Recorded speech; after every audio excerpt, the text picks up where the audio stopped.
Think Realty Nation, it's your host, Abhi Golhar. Welcome to the Think Realty podcast. So a couple of good topics of discussion today. Of course, the crowdfunding piece with Jake from Camber Creek.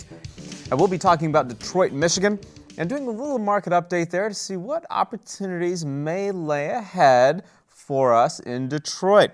Also thinking about a few southeastern cities positioned for a strong job growth as rising demand in the multifamily world comes to play. So we'll talk about that, along with the top 7 real estate investing mistakes that investors make. All that and more right here on the Think Realty podcast. This podcast is brought to you by Roofstock. If you're ready to buy your next investment property, then check out Roofstock, the #1 marketplace for buying and selling single-family rental homes. Featuring tenant-occupied rental properties for sale in over 20 states, Roofstock makes it easy to invest in cash-flowing real estate outside your local market. And to help you invest remotely with confidence, all properties are backed by Roofstock's industry-leading 30-day money-back guarantee. Sign up for free today to find your next cash-flowing rental property at roofstock.com/thinkrealty. All right, so let's talk about Detroit, Michigan. I was born and raised in Michigan. Detroit has seen some good times and it's seen some, well, not so good times. Right now, though, Detroit's a little hot. Kind of interesting. Detroit making a really good comeback. Excited to see Detroit making that comeback. Here's some interesting statistics about Detroit. Metro population, 4.3 million people. Median household income, $26,000. 5% unemployment rate. Median home price, roughly about $80,000. And guess what the median home rent is? $942 a month. So what does that mean? What does this tell you about Detroit? Well, the cost of purchasing real estate, not so high. Your rental price, it's actually doing fairly well. So can you hit that 2% rule potentially in Detroit? I think so. And by my calculations, it's roughly about 1.2%, which surprisingly is not too bad. So take a look at Detroit, Michigan. You never know what you'll find. You just got to do a little bit of digging though. And I'm sure if you don't break your investing rules, you'll do just fine. So we have a really good conversation with Jake Fingert from Camber Creek coming right up. You cannot miss this. Here we go.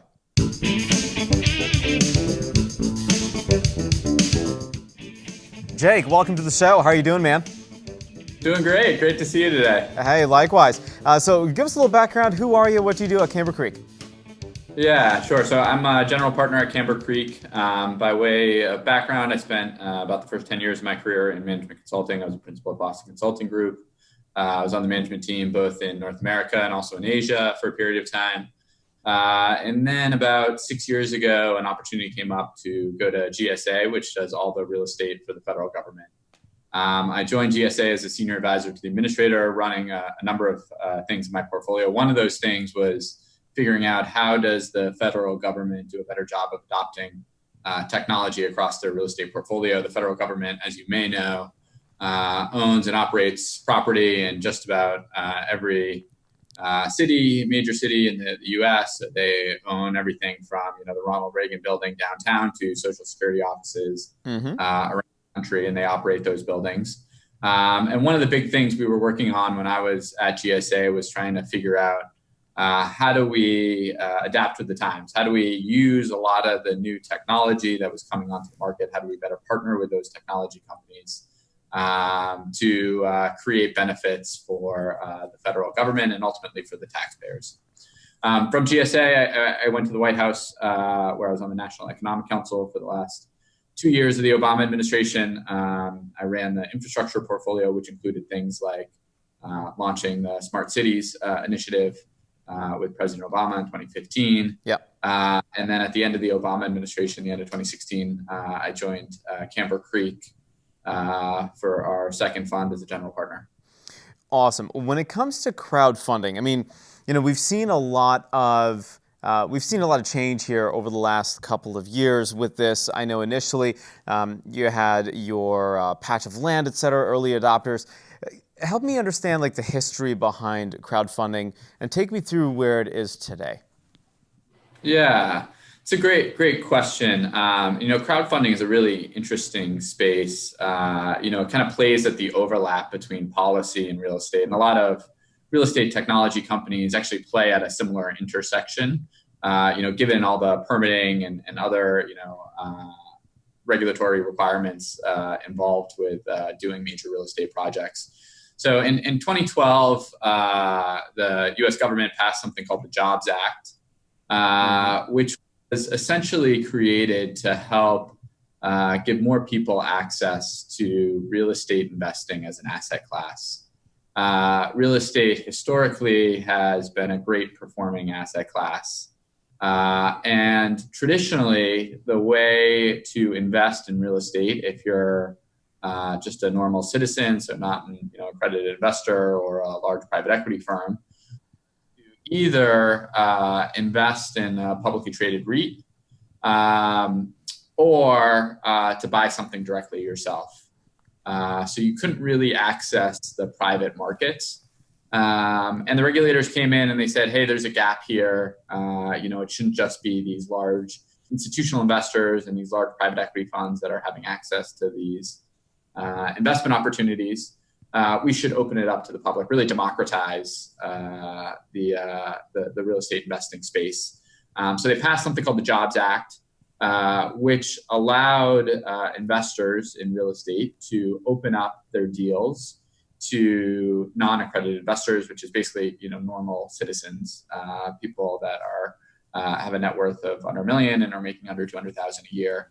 That would fall on the non-accredited investors. And they said, you're allowed to go on the internet, for example, and market these projects and get much smaller investments into some of these real estate projects. Following the Jobs Act, which was actually signed into law in 2013, the market reacted, and there was an influx of companies that were created, like Fundrise, Cadre, and others, to really open up a lot of these projects and create a marketplace where investors can come in and invest in real estate projects. So, from my perspective, the Jobs Act was great. I mean, it really, really helped spur more activity in the real estate space. But it also allowed, like you said, some of your non-accredited investors to jump in and invest. Do you find that has been a challenge a little bit for some of these folks that, quite frankly, like you've got Aunt Sally who has $25,000 to her name, and she's throwing a couple $100 into like 18 deals and doesn't know how to evaluate them. Isn't that a little bit of a challenge? I mean, I see the upside. I'm just kind of trying to understand a little bit of that downside. Yeah, I mean, I think the challenge, you hit it quite well, and I think the same is true for any marketplace as it develops. So whether it's Amazon or real estate investing. When marketplaces are young, there's a lot of obscurity around data. So people don't always understand which investments are the best investments. The system needs a little bit of time to kind of figure itself out, so that people that are buyers on the marketplace, people like Aunt Sally, for example, really can have confidence in what they're buying on the other end of the marketplace, and they've got a strong understanding of the track record and performance, and a lot of other information to help them make smarter decisions. I do like the Amazon example, although it's a very different kind of asset class that people are very different marketplace that people are purchasing things in. But Amazon has just come an incredibly long way in providing good what I would consider educational experience for consumers, right? Where consumers can go on and very quickly assess, if they're buying, anything in the world, really, is it going to be good quality? Are they going to receive it on time? Are they going to be upset with the product? Is it, what do the reviews look like? And I think similarly, the marketplace for crowdfunding has been evolving over the last few years to figure out really how to give consumers or investors on the platform better information and more so that they can make better decisions. Yeah, it's interesting to me how, like yesterday, I purchased hair product right, on Amazon. And I'm like, I can tell you look great. no, well, thanks. And my expectation was I was going to get it like today, right? I don't have, there's no more like USPS give me like 7-day delivery, right? Like I want my stuff that I purchased and I want it now. That's the expectation. Is there a similar expectation for real estate investors that are putting their projects on these platforms and saying, hey, Jake, you have a platform, I'm going to put my deal on your platform and I expect it to be funded in a week and I want it to be funded 100 or 105%. Is there a certain expectation there from the investor's side? Let's play that angle. Yeah, it's a great question. One of the trends that we see, and we've been tracking this market for a long time as a firm, and one of the trends that we see coming is consolidation in the industry. As with any marketplace, what you tend to see emerge is usually one or two or kind of a handful of winners, where you have both a strong base of buyers and sellers, right? Really, that's what makes a marketplace strong, is having a strong group of buyers and a strong group of sellers that come together in the same place to execute a transaction. And I think, for sellers on the marketplace, right, people that are putting together real estate deals and trying to get investors, they want to go to a marketplace, to your point, where there's a lot of buyers, there's a lot of investors that are there and that are ready and that are active and engaged. At the end of the day, the ability of these marketplaces to attract the best deals, which then in turn attracts the best investors, is going to be what leads to the marketplaces that win. Where do you think the future of crowdfunding is headed? I don't think it's going away. I mean, quite frankly, I'm sure it's only going to get better. I think there's a few things that are going to happen. One is it's going to continue to get better. So they're going to continue to refine the model. They're going to continue to provide better data. A few players will emerge really as the winners in the crowdfunding space and the go-to place for high quality deals, both for sellers and buyers of real estate transactions. I think, second, and one of the trends that we've already started to see, and I think we'll continue to see, is a number of other verticals starting to open up for crowdfunding. So originally it was really traditional real estate projects, right? Equity investments in real estate projects. One of the things we've started to see recently is a number of companies coming on the market, like, for example, AlphaFlow and others that are in individual verticals like debt and building out a marketplace around some of the other layers in the capital stack.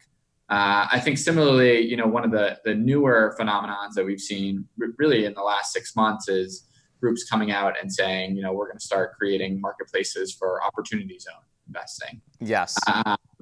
And that for us is really fascinating. I think we'll continue to see this trend where, whether it's the larger marketplaces or more specialized marketplaces, start to think about how do we kind of verticalize the different things happening in crowdfunding and really give people even broader access to investment opportunities than they have today. Just real quick, maybe one or two more questions, and then we'll wrap up. What are your thoughts on opportunity zones? Is it the new 1031 exchange that's never going anywhere? Overall thoughts? Yeah, it's a great question. So I've spent a lot of time looking at opportunity zones, and we're tracking a number of players that are getting into the space. I think it's still really early. Is my personal opinion on the opportunity zone space. I think people are really still trying to figure it out. There have been a number of high-profile groups, for example, that have come out and said, hey, we're starting an opportunity zone fund, and then it kind of didn't go anywhere. There's a number of other groups that have said, hey, we're starting an opportunity zone fund, and it seems like it is going somewhere. So all that being said, I think it's still really early in the marketplace. I think companies are still figuring out, what does it really mean to their bottom line if they're going to locate an opportunity zone. I think, cities are still trying to figure out what does it mean to them to be an opportunity zone, and how much benefit are they actually going to see. I think investors are still trying to figure out, how do we capitalize on the changes that are taking place to create outsized returns for investors. And I imagine we'll learn a lot over the next 2 years as we watch some of these early players really start to execute. If I'm a new investor, what does all this mean to me? Because I'm looking at crowdfunding platforms as a way of funding my deals, or as a way of getting a return if I want to invest money on these platforms. What's the best way to use these platforms as somebody that's new to the space? Yeah, so there's a range of different types of investors out there. Some people, like I think about my grandparents when they were alive, they were like, let's just put everything with Vanguard and don't worry about it, and we'll index everything, which is a great strategy for a lot of people. Other people like to be a lot more active and think about their asset allocation and think about the percentage of their portfolio going to venture capital, for example, or the percentage of their portfolio going to real estate investments, the percentage of their portfolio going to, bonds and things like that. I think for those types of investors that maybe want to be a little bit more hands-on, but aren't so big that they've got, a full-time investment staff that's managing their money, right? They're not ultra high net worth or high net worth individuals. I think crowdfunding can be a fantastic avenue to start to really play in this marketplace that maybe otherwise they wouldn't have really had an opportunity to get involved with outside of just investing in traditional REITs. So I think for people like that, it can be a place to go and say, hey, let's start to really learn and watch. And for anyone who's thinking about doing crowdfunding who hasn't done it before, my advice would certainly be to try to read up and learn and educate yourself and go onto the different marketplaces and see the ways that projects are being presented and really kind of get a feel and watch a little bit before you start getting engaged. Yeah, due diligence is always going to be key here. You got to make sure the deal's right. You have to trust the operator and get really comfortable.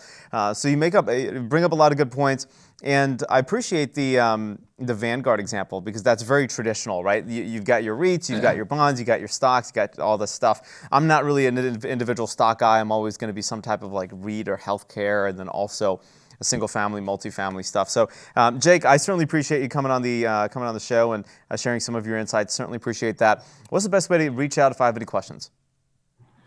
Well, I think you've got my email address, but I'll share it as well. It's jf@cambercreek.com. I'm always happy to chat with folks or answer questions if I can be helpful. Perfect. And here's Jake's personal cell phone number. I'm kidding. I'm not kidding. That would not be good. Anyway, Think Realty Nation, we got to go. Again, Jake, thanks so much, and we'll be right back.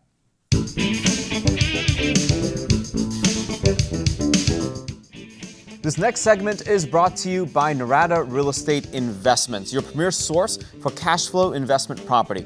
Visit www.turnkeyrealestateinvestments.com. All right, let's talk about multifamily for just a second. I'm a huge fan of multifamily real estate investing, and quite frankly, it's a good way to scale up. If you have 100 or 200 rental properties, single-family rental properties, they're probably scattered throughout, say, Atlanta, for example, or Atlanta and surrounding cities. With a multifamily apartment complex, not so much. You can have 200 units all in one location.